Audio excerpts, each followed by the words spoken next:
Hello, everyone, and welcome to our first ever Maara Academy podcast. You're joined by myself, Daniel Ahmed. And also joined by Bahauddin Saeed. I'd like to tell you a little bit about myself. I've got over 15 years of industrial experience.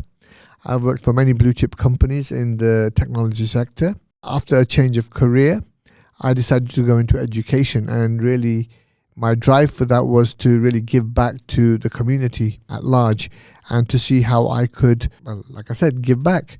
And so I've been in education now for over 20 years, worked in all spheres, all different types of leadership roles. And the last 5 years have been spent in developing online education. We are looking at our experience in this field, and we actually know it's going to bring success to Maara Academy. Daniel? Hey viewers, just to give you a bit of context about myself, my name is Daniel Ahmed. I come from a primary education background specializing in Key Stage 1 and Key Stage 2 learning. For the last 4 years, I have been in the world of online learning, which inspired me to start the company Maara Academy, which we'll be talking about in today's podcast.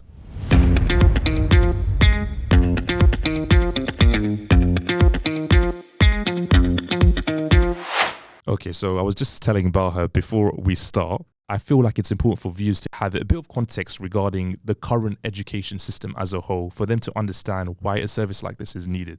If I had to summarize the education system, I would compare it to how life has progressed the last 20 years.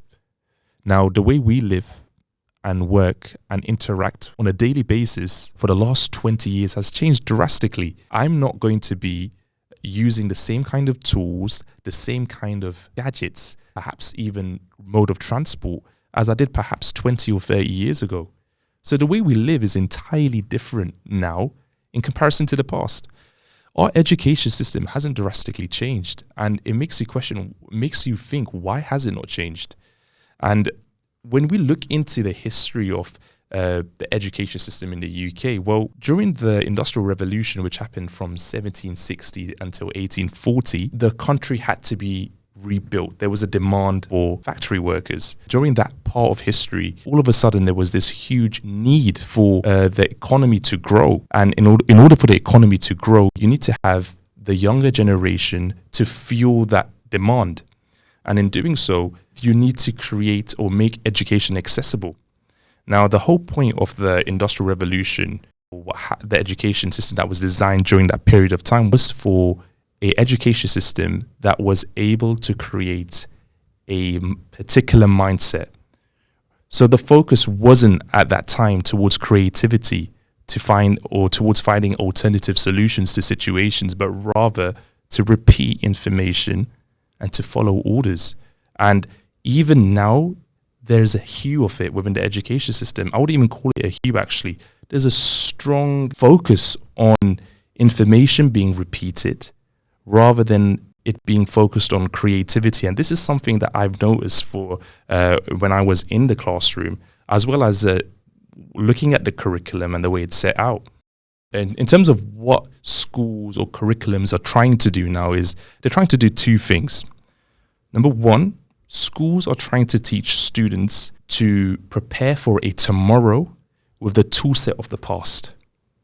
When in reality, we cannot even predict the stock market for next week, right? So how can we prepare our students for, let's say, the next 30 years when we are using not only the tools of the past, but we don't fully understand that ourselves. What can we do with the tool sets that we have today? And how can we incorporate that within the learning? That's the question that I want to try and explore today in today's podcast. I grew up with the idea that if I go to school and if I work hard enough, maybe I'll get a good job and just maybe I'll be okay in life.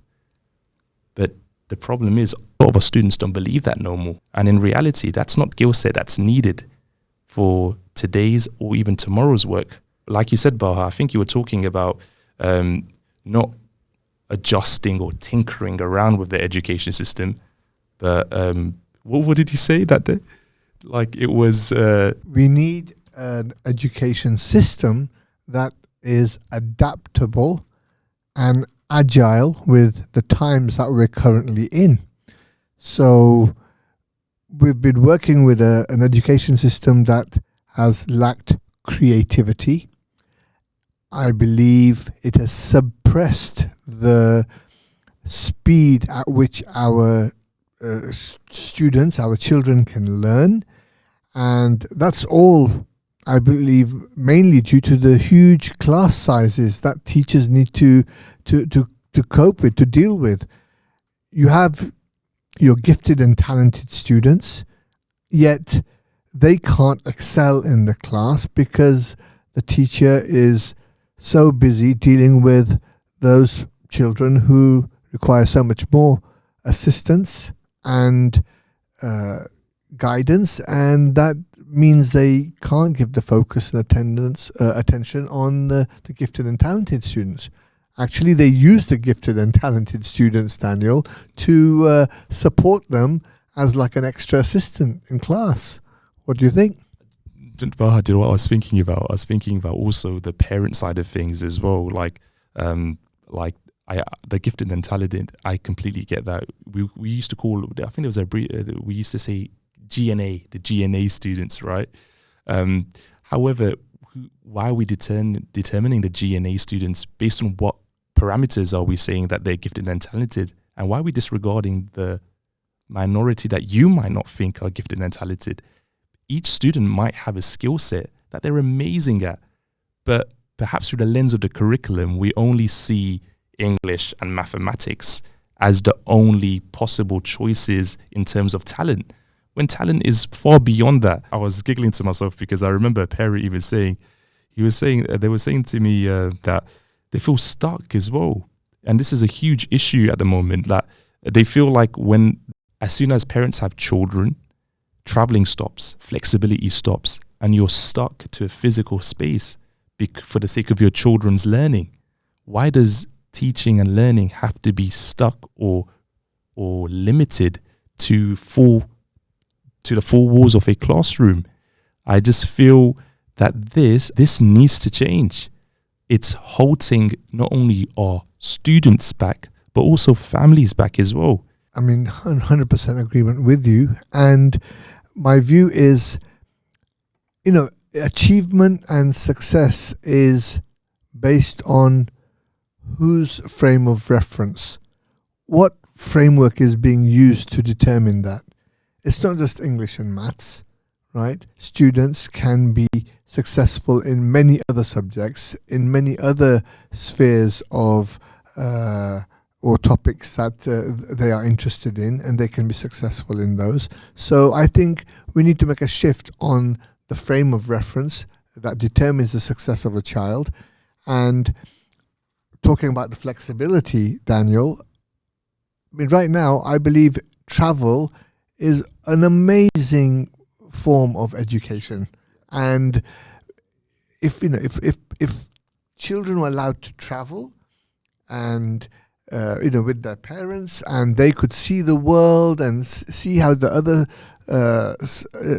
worlds lived, other children lived, how I think 2 weeks in, for example, in the wilds of Africa, would teach them so many skills. Sure. So I think the restriction in the current education system, this is what we're looking at. We're looking at Maara Academy is giving parents the flexibility of schooling their child.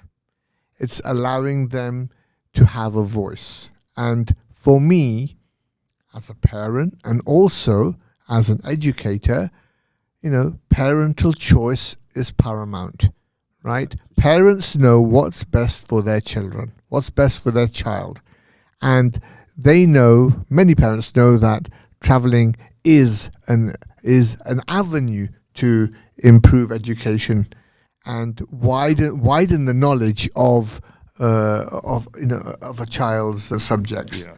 So these are my feelings, Daniel. I think that perfectly flows into explaining to the viewers who don't yet know what Maara Academy is, just to give them a chance to explain to them who we are and what we offer. So Maara Academy is a hybrid school.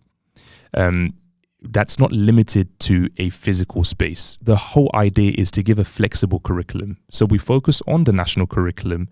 However, we take the Maara approach towards the national curriculum. So the way you would work out, or a typical week would look like this.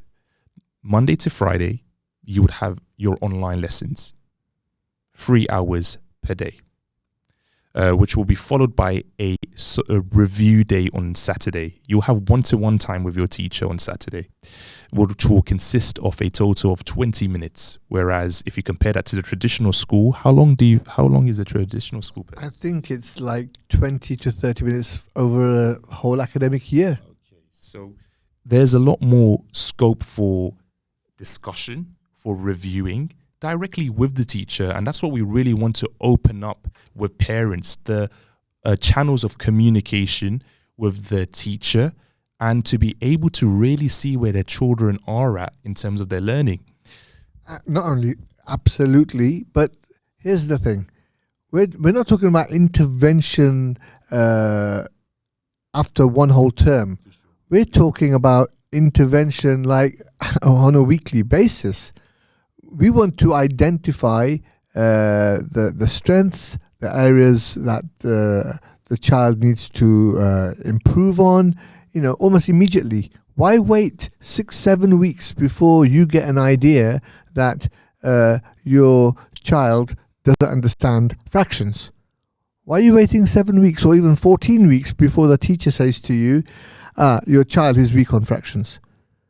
If you know a child hasn't understood the concept of fractions, you need to address that immediately, because everything else that follows builds on that foundation, on those concepts. So why wait 7 weeks or 14 weeks? Would you not prefer that after a dosage of learning that's taken place, 1 week down the line, did that child understand the concept of whatever the subject? I'm picking mathematics because I'm a specialist in mathematics, but I would want my child to be identified immediately. And this is what our model brings to the table. Right. I think so. The structure that we do use is the DRA structure, which stands for delivery, review, and adapt. Yeah, and we do that on a continual basis.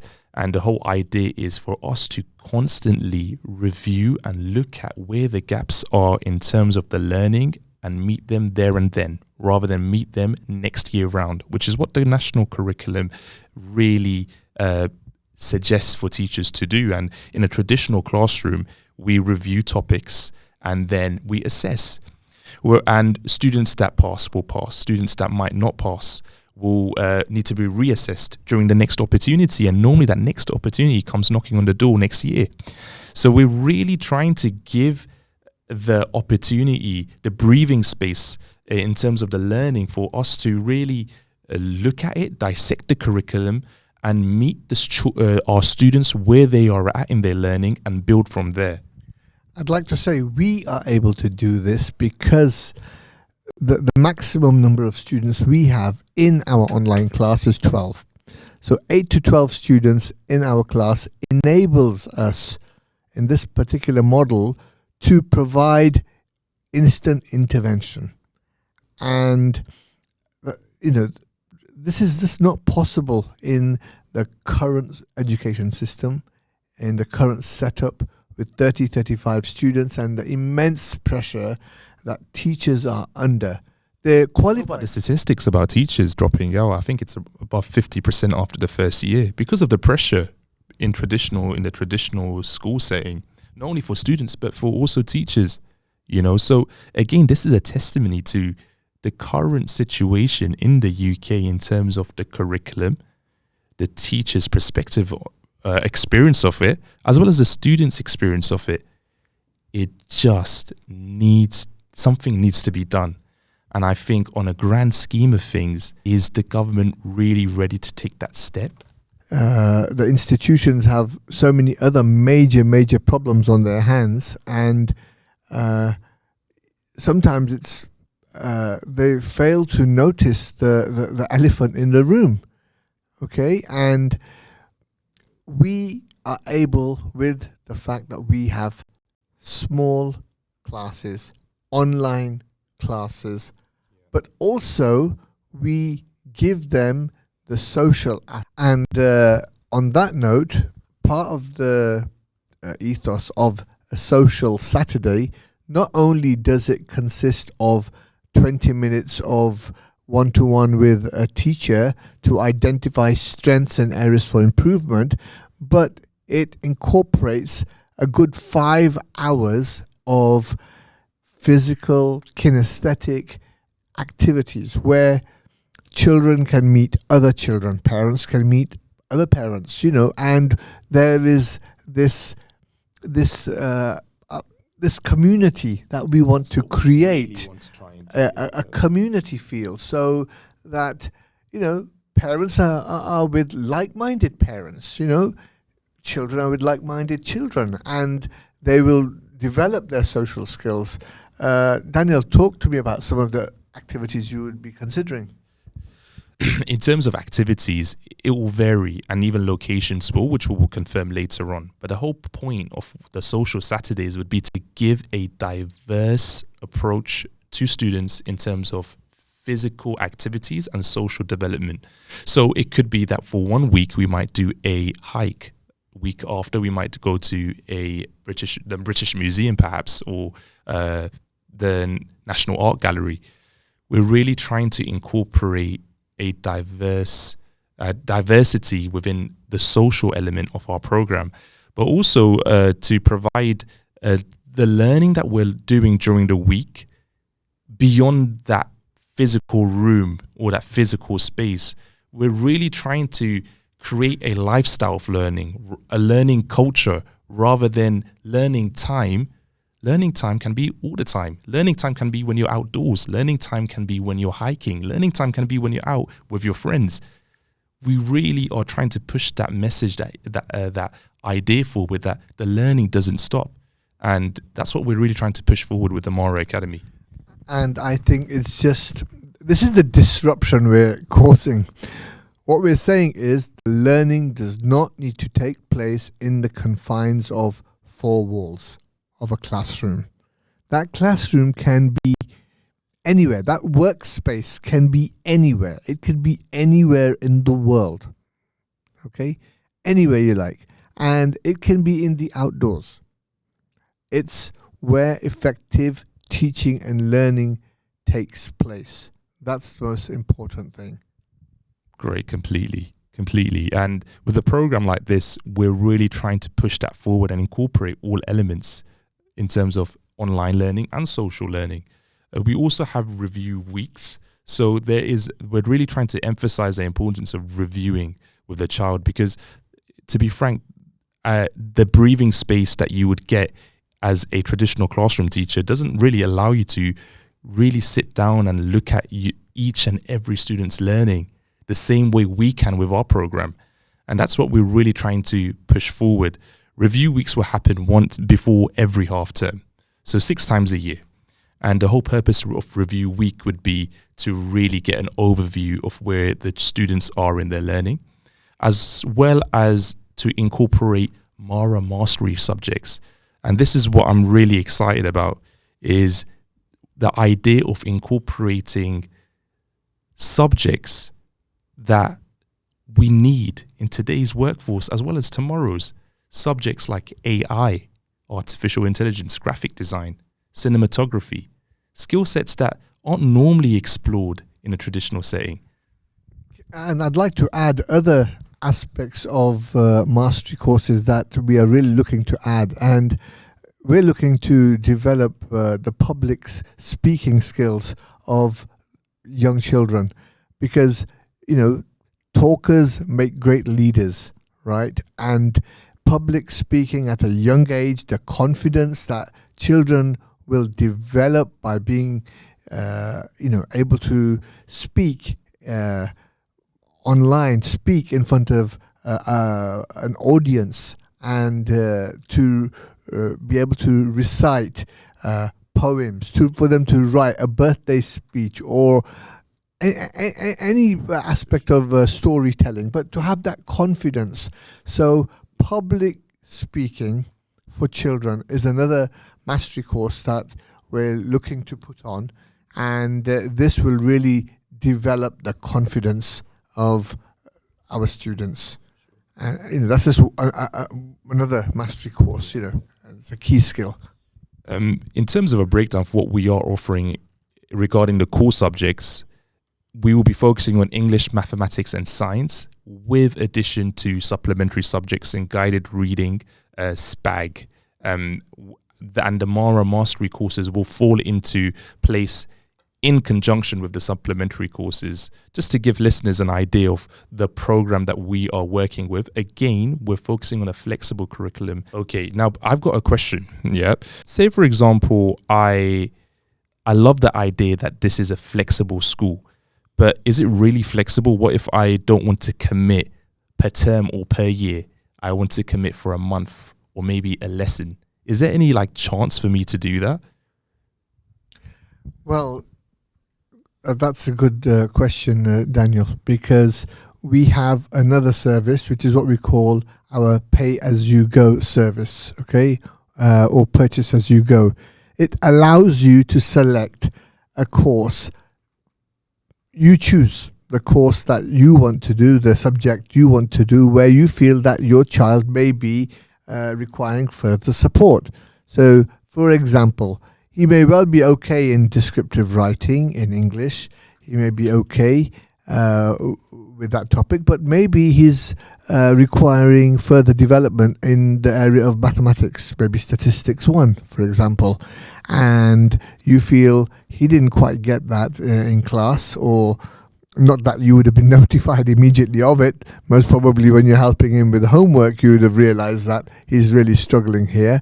So you can go along and select on our website the Math Statistics 1 that's being taught maybe in that week, and you can select that into the shopping cart like any other online product that you would order. Select the particular subject and the time that is being run, and the cost of that on an ad hoc basis is £12 for that session, right? And you can do this for English, you can do it for aspects of maths, science, and but it gives you that choice. You can opt in for the subjects that you want, right?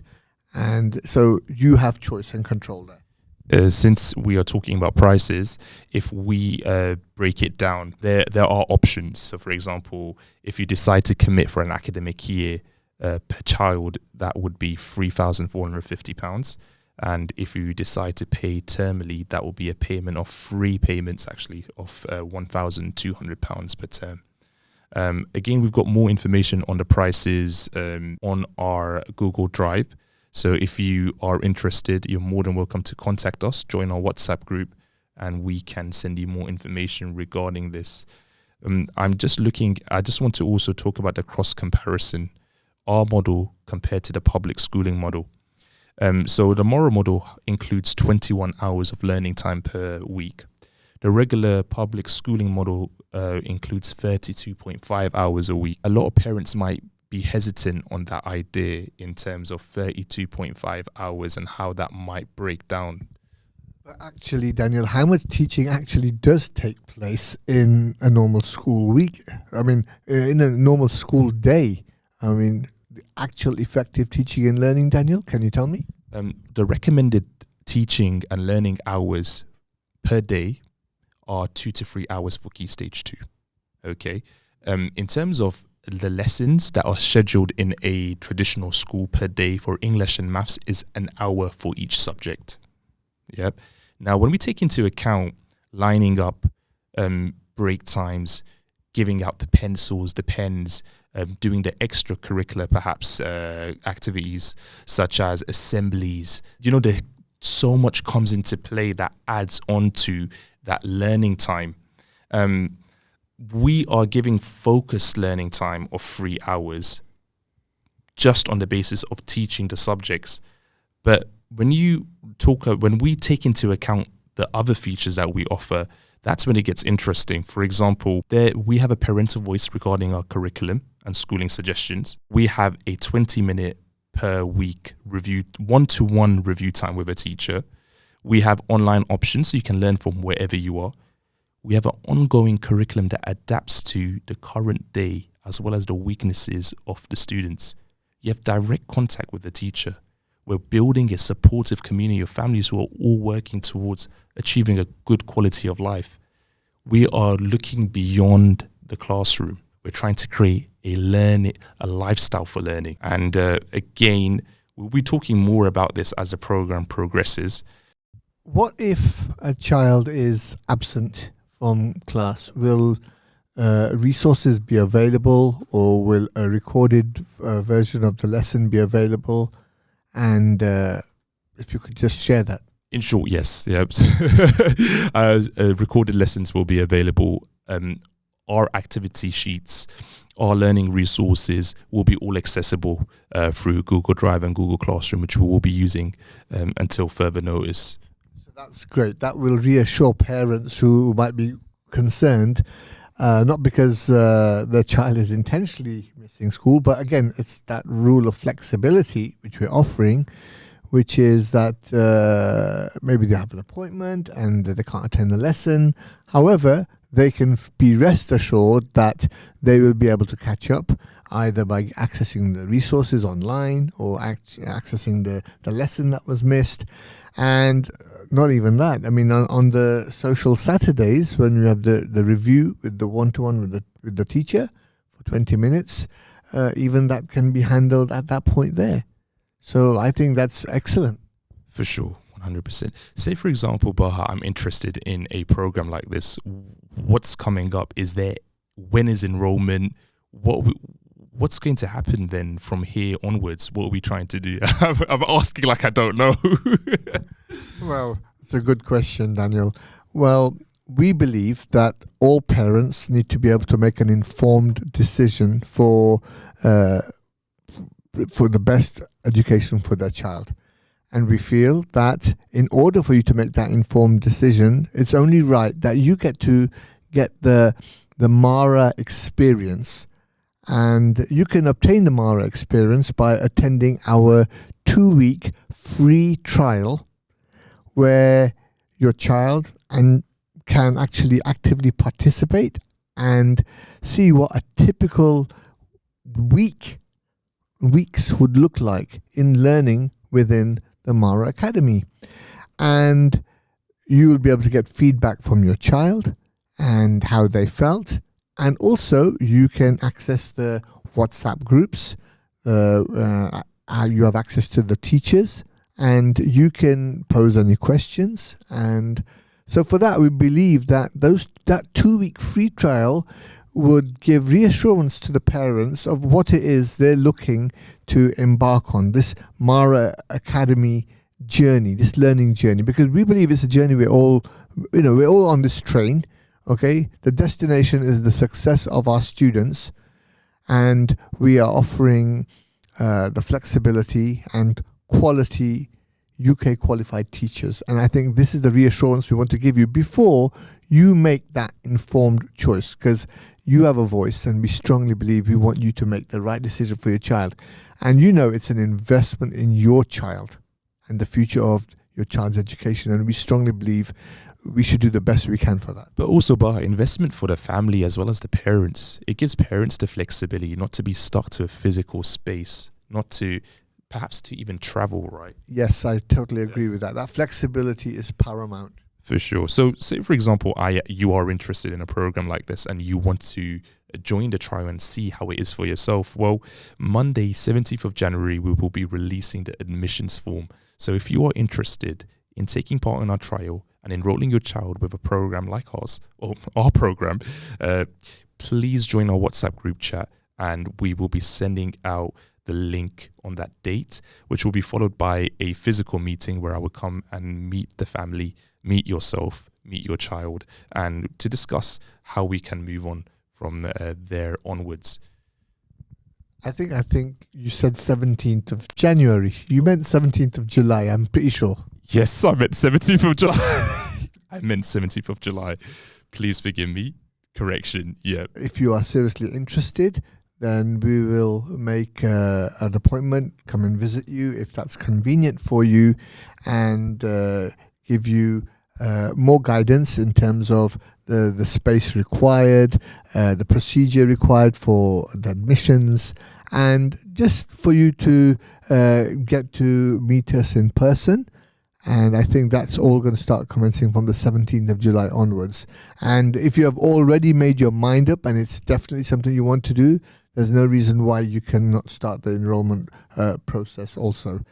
But yes, there are limited spaces, and we'd like to think that those people who were able to attend the live sessions with us, where we had the meetings for Maara Academy, that if you're seriously considering it, then obviously be in touch with us, because we will contact you in the very near future. But also for those of you who weren't able to but are also considering us, the opportunity is there for you to, in the first instance, make that known to us. And also I suggest you quickly get yourself onto the free trial if it's a serious consideration for you. Daniel? Just in general, thank you so much for listening to our podcast, and we hope you were able to just get some sort of benefit from it. And we look forward to having you on our journey with us. And thank you. And that sums up our podcast.